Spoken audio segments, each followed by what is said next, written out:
तुम्हाला माहिती आहे का, स्वीटकॉर्न म्हणजेच मक्यापासून हे भन्नाट चवीचे कुरकुरीत असे कटलेट घरच्या घरी बनवता येतात. तर यासाठी 1 कप स्वीटकॉर्न मी 10 मिनिटं पाण्यामध्ये उकळून पाणी निथळून घेतलेलं आहे. मिक्सरच्या भांड्यामध्ये 1 इंच आलं, 7-8 लसूण पाकळ्या टाकलेल्या आहेत आणि उकडलेले मके टाकलेले आहेत. ह्याला जाडसर असं वाटून घेतलं.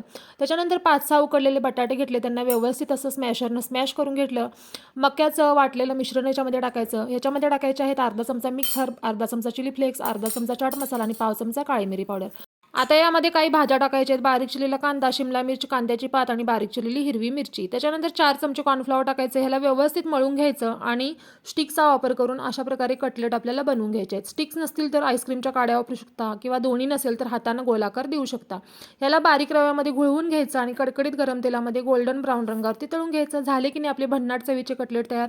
याचा फुल व्हिडिओ माझ्या यूट्यूब चॅनलवरती अपलोड आहे. खाली लिंकसुद्धा दिलेली आहे. नक्की ट्राय करा आणि रेसिपी आवडली असेल तर व्हिडिओला लाईक आणि चॅनलला सबस्क्राईब सुद्धा करा.